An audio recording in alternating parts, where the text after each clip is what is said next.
Hey, I'm Jordan. I missed a couple months of these, so I'm going to do a bit of a different episode, but hope everyone's doing well. I skipped September and October by accident. I had like slates of games all set up, and for some reason, I just never got to like sit down and film like a longer video. I did a lot of short videos on TikTok and Reels, so definitely check those out if you're missing my stuff. And I'm going to do a condensed September, October kind of video, 2 games from each of those months that I was planning on talking about, and then I'll do a full November video. Deal?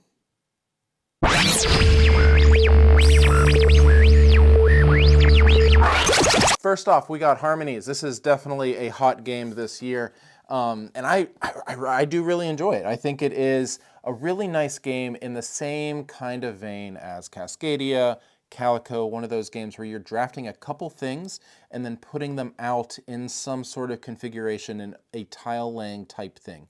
This one isn't necessarily traditional tile laying because you're not putting out tiles per se, you're putting out these little discs, but they act pretty much the same way as a tile. But with the disc, they can stack, and you can stack different types of things on top of each other. So you could have a wood, and then you put like a bush on top of it, and it becomes a tree. Or you could put a stone, and then you put like the clay on top of it, and it becomes a building, that kind of thing, as you're building these up. And as you're drafting these groups of these tokens, you're going to put them out, and they're going to create different patterns across your board with different scoring opportunities. You're going to be drafting these animal cards, and they're going to create different environments for those animals. One of the things that I have a hard time with in this game is that a lot of times the animal cards just don't match up with the tokens that you're drafting. I have heard a rumor, and I haven't looked into it, that there is a new official variant that allows you to wipe all the animal card, like the scoring cards, because sometimes they just don't match up what's coming out. And so that can be really frustrating, that you feel like you're just kind of leaving points on the table because you just don't have anything that truly matches. So I want to try it with that variant, look that up, and see how it works, because I think that could really improve this game. But as it stands right now, I think Harmonies is really a joy to play. It's super charming. The artwork is really stylized and cute, and just really colorful and really nice, and the production's great. So check this one out. Harmonies, I think it is deserving of all the buzz, for sure.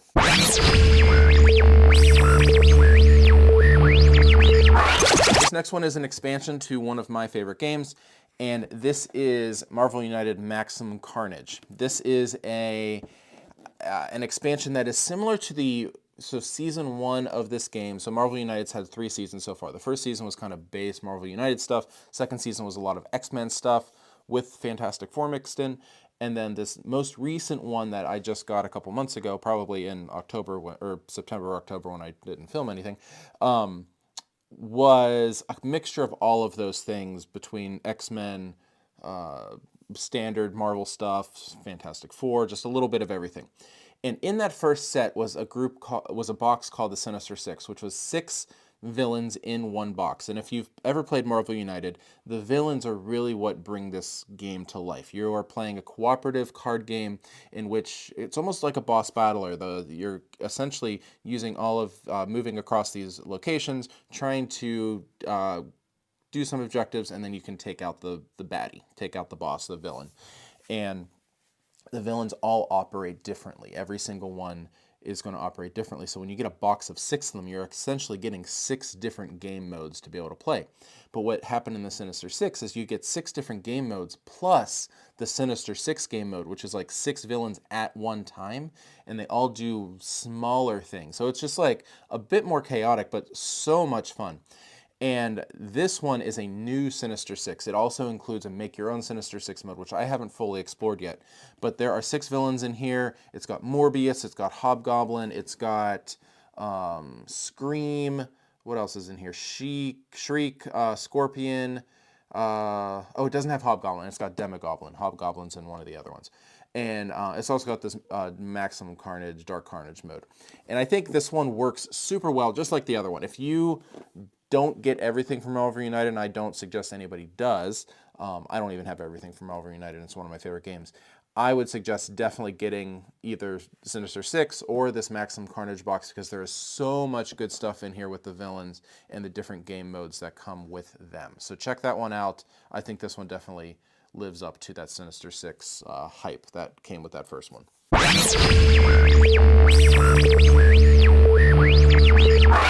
This next one is Inori. Inori is from Space Cowboys? Yeah, Space Cowboys. And this is like a really old school kind of Euro game from like the early 2000s. And I don't mean that as like a slight. I think this is a really charming game in the artwork and style, but also just the mechanics feel similar to like a, if anybody was playing like old Hans im Glück games at that time, like Carcassonne came around that time, but like Vikings and Finca and what were some, El Grande came out from Hans im Glück at that point. So like older kind of Euro style games. This one feels really similar, and it's a worker placement game where you're placing workers on these cards, and as you're putting workers on the cards, you're collecting these resource tablets, and then you can also score those resource tablets. And if all of the worker placement spaces are filled from those resource tablets, they are then going to score for one of your colors. And so you're kind of jockeying with the other players. Oh, I have this many of this color, I have this many of this color. You put a worker there, so I definitely want to fill that one so I can try to get that extra bonus scoring. It's not a super high scoring game, so any scoring is going to be great. And then it also has this sideboard that is going to give you some end game scoring opportunities and you get to, as the players, kind of select which color tokens are going to be the ones that are going to score in different ways. So it's got some cool stuff to it. The artwork is super cute. It's got like this like woodland fairy kind of theme with like this spiritual tree that I don't know. I don't understand the theme, but it's really pretty, so I'm all on board with it. But Inori, I think this one might fall under the radar, unfortunately, and I hope it doesn't, because I think it's really a nice game.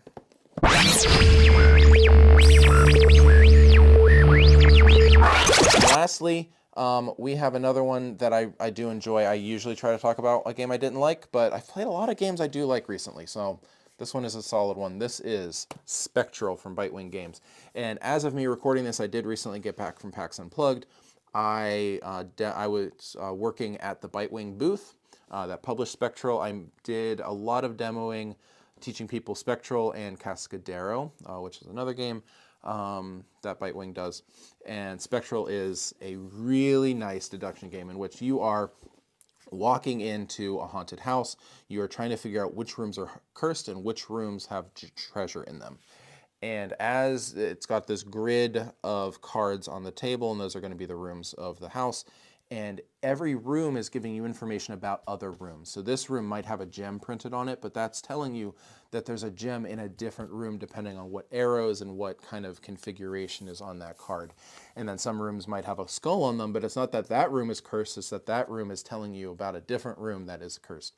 And so you're deducing where this stuff is on a little pad of paper, and then the other players are also trying to figure this out at the same time. You're putting out these workers in these hallways, and depending on, you can kind of box each other out depending on, if I put 2 workers here, somebody can come in with double workers, like with a 4, and kick me out of that spot because they know they're going to be double diamonds at that room next to it. So it's got some of that little area majority, but a lot of deduction that isn't going to it doesn't hurt your brain, but it's just like a really nice level of deduction that's it's gettable. You can figure it out without feeling dumb too bad. So check this one out, Spectral. I really enjoy that one.